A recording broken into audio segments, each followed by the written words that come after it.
Bouchra Moudden, vous êtes le directeur du pôle ingénierie et développement groupe Al Amran. Bonjour et merci d'avoir accepté de répondre à nos questions et pour l'Observateur du Maroc et d'Afrique et pour Medradio.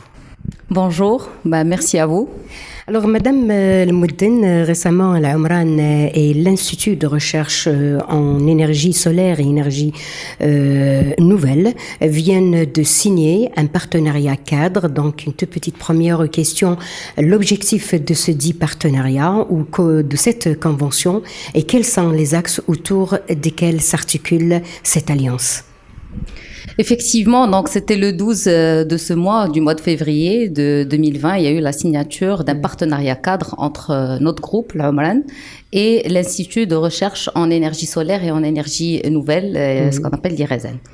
En fait, moi, je voulais revenir sur certains points par rapport au contexte de ce partenariat, parce que d'abord, la stratégie du groupe, donc c'est une continuité par rapport à notre stratégie sur ces aspects de recherche et développement et de l'innovation par rapport à nos métiers, notamment tout ce qui est habitat et tout ce qui est aménagement territorial. Et on a mis en place en 2019 une cellule de recherche et développement à laquelle on a dédié un budget pour développer et innover et être dans la promotion justement de ces procédés, nouveaux matériaux de construction et d'aménagement. Donc un premier partenariat a été signé avec le CNRST en l'année 2019, qui aujourd'hui a donné lieu à un appel à projet. Et dans la continuité justement de ces partenariats public-public, il y a eu la signature avec l'IRESEN. Alors, avec l'IRESEN, nous sommes sur plusieurs axes. Nous sommes d'abord sur l'axe de la promotion de l'innovation et dans les procédés de construction et dans les matériaux de construction et d'aménagement. Mais nous sommes aussi sur d'autres volets qui sont tout autant importants pour nous, notamment la formation sur ces aspects-là, encourager les startups, tout ce qui est en relation notamment avec notre académie sur le développement des compétences, tout ce qui est recherche appliquée, parce que la force aujourd'hui de l'IRESEN, elle est d'abord par rapport à cet aspect-là, à travers sa plateforme de recherche. Et nous avons aussi l'académie qui peut accompagner sur ces volets de formation.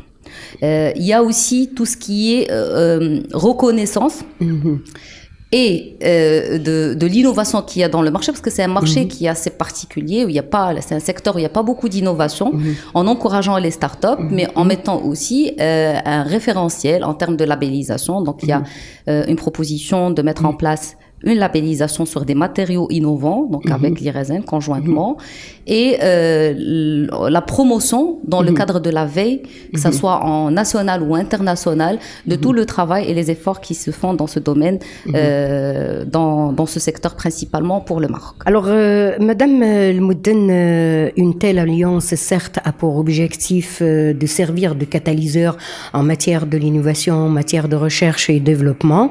À quelle proportion pourrait aussi servir de réduire cette dépendance, et c'est le cas de l'ensemble du Maroc, elle dépend de l'énergie importée à l'international de 93%. Votre secteur et les consommateurs d'énergie, donc à hauteur, je crois, de 20 à 23%, permet de réduire cette dépendance. Alors sur cet aspect-là, il y a deux volets. Il y a tout le travail aujourd'hui et toute la stratégie qui est mise en place par le groupe pour pouvoir justement participer et accompagner cette stratégie qui est à l'échelle nationale et qu'on décline, que ce soit sur le plan gouvernemental ou que ce soit sur le plan des orientations stratégiques de notre groupe.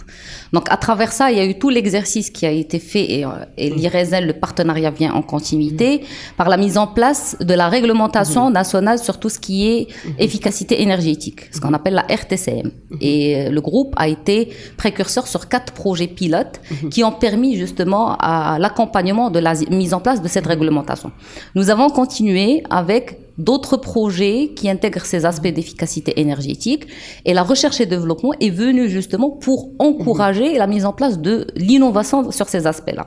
Donc des partenariats, notamment celui de l'IRESEN, viennent pour implémenter cette stratégie. L'IRESEN, c'est d'abord une plateforme de recherche en énergie solaire et en énergie nouvelle, mais c'est aussi une plateforme de recherche en matériaux de construction durable. Donc il y a le Green Smart and Building Park qui est une plateforme qui est partie sur ces aspects-là. Et de par notre métier qui est la construction et l'aménagement territorial, nous voulons encourager ensemble, conjointement, la mise en place et la généralisation de ces aspects. Parce que la recherche, c'est d'abord des pilotes. Nous sommes le premier opérateur dans l'habitat et dans l'aménagement territorial sur des segments qui sont aujourd'hui concernés par des programmes gouvernementaux pour la masse du citoyen marocain. Et donc l'idée, c'est qu'on soit dans la généralisation de ces aspects de bien-être dans nos constructions et dans nos aménagements, que ce soit des pôles urbains, que ce soit des lotissements ou que ce soit des villes nouvelles.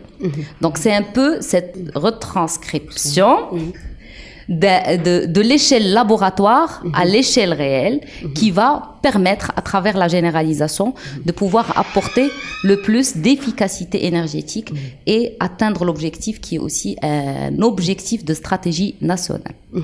Madame El Moudenne, la particularité de cette alliance, c'est ce que vous allez faire appel ou à travers les RSN à des startups. Donc on se pose la question aujourd'hui, quels sont ces jeunes qui peuvent devenir, entre guillemets, demain, start-upers, qui peuvent bénéficier de cette alliance-là? Qui sont ces jeunes-là? Alors les startups, vous savez très bien qu'aujourd'hui, toute l'innovation qui est en train de se mettre en place sur le marché et national et international vient des startups. Pourquoi? Parce que ce sont des structures d'innovation et d'agilité. Donc il y a beaucoup d'apports par rapport à ces aspects-là. Maintenant, ce sont de petites entreprises qui ont besoin de support et d'accompagnement. Avec l'IRSN, l'idée c'est qu'on puisse les accompagner à travers toutes les propositions qui vont nous apporter en termes de projets. Donc c'est des appels à projets qui seront mis en place, qui donneront lieu à des sélections de projets innovants qui ont besoin de financement et d'accompagnement pour se mettre en place. Et donc c'est ce qui va favoriser la start-up et c'est ce qui va lui permettre, à travers l'incubation de structures qui sont déjà installées, que ce soit le groupe L'Umran, que ce soit l'IRSN, de pouvoir développer par la suite des solutions innovantes et pouvoir aller sur une économie beaucoup plus importante. Donc nous allons les accompagner par le financement quand il s'agira de propositions, de projets qui sont dans nos métiers, parce que ce partenariat est d'abord par rapport à nos métiers pour pouvoir trouver des solutions dans notre secteur. Et nous allons aussi financer un ensemble de points, que ce soit sur la formation, sur l'accompagnement, pour que cette incubation donne lieu à des entreprises structurées qui peuvent demain participer au développement et à la dynamique économique et sociale dans le secteur. En dépit du financement, est-ce qu'il y a un accompagnement de ce start-up, l'accompagnement, la formation aussi? Oui, oui, parfaitement. C'est pourquoi c'est l'accompagnement pour les 3 premières années, les 2 premières. Donc, combien dure l'accompagnement de ces jeunes? Alors, nous avons mis aussi en place des comités. Donc, d'abord, il y aura ces premières réunions de mise en place qui vont permettre de mettre des projets, des appels à projets avec une sélection. Et aujourd'hui, le business model sur lequel on va partir n'est pas encore finalisé dans sa globalité. Mais ce qui est sûr, c'est que cet accompagnement va prendre le temps nécessaire, que ce soit en termes de formation, de financement, mais aussi en termes de suivi pour que cette start-up sorte vers le marché et puisse être une entreprise à part entière qui participe au développement et à la dynamique économique. Par rapport à l'économie verte, donc il est clair que c'est une alliance comme d'autres qui ont déjà eu lieu, s'inscrivent donc dans le développement durable qui est l'un des stratégies du groupe Al-Umran. Alors, pour certains qui disent que l'économie verte, c'est un effet de mode. Que pourrait être votre réaction? Est-ce qu'aujourd'hui, l'économie verte ou le développement qui s'inscrit dans le développement durable est aujourd'hui une nécessité? Certains disent que c'est une nécessité impérieuse. Pour nous, c'est une nécessité. De par nos métiers d'abord, mais aussi de par tout le développement territorial et l'impact que nous apportons par rapport à notre action sur les territoires. Nous avons aussi tous les aspects de responsabilité sociétale de l'entreprise, notamment la RSE, qui contribuent à ces aspects-là.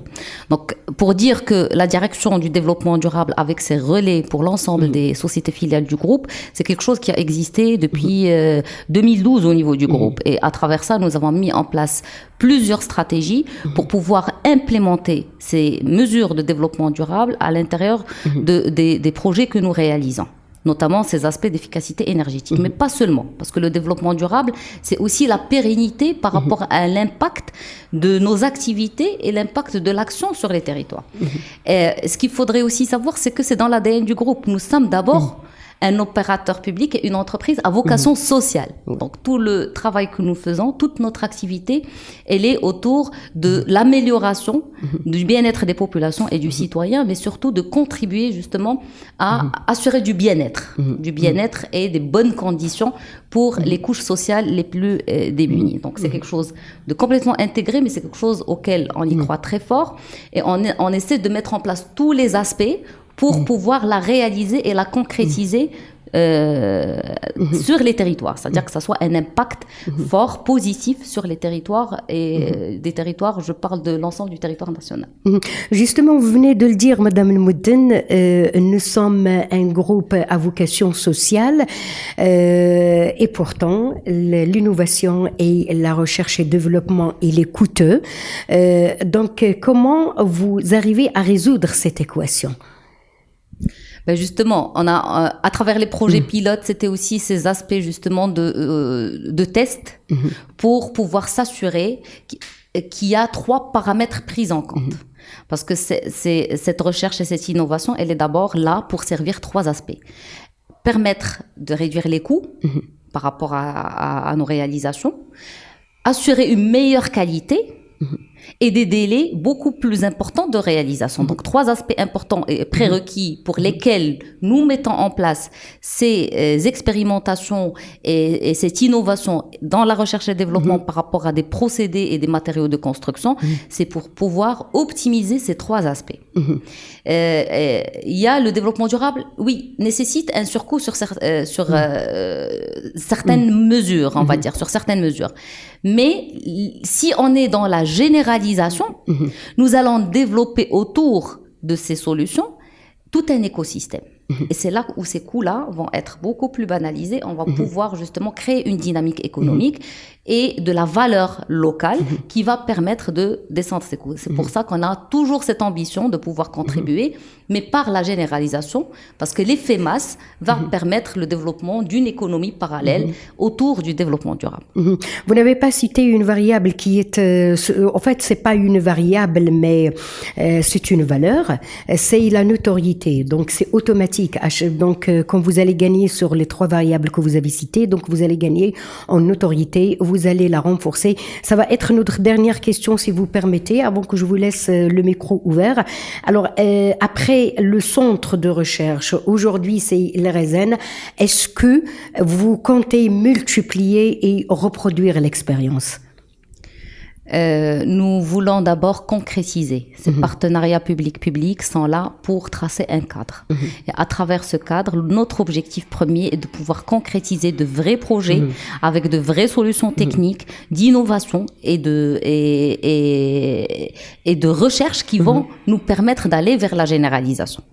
Donc nous allons d'abord exploiter tout ce qui est sorti de l'appel à projet avec le CNRST. Nous allons aussi mettre en place des projets avec l'IRESEN et nous allons veiller tous ensemble à pouvoir les concrétiser pour pouvoir les généraliser à grande échelle et contribuer justement à la mise en place de cette stratégie à l'échelle nationale. Donc, est-ce que vous avez autre chose à ajouter, Madame Moudden? Je voudrais lancer un appel.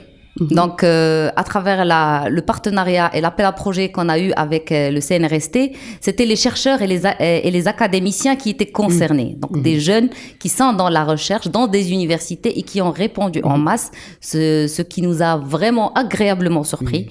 Je voudrais que les startups aussi soient partie prenante par rapport à l'exercice qui va se faire avec l'IRESEN.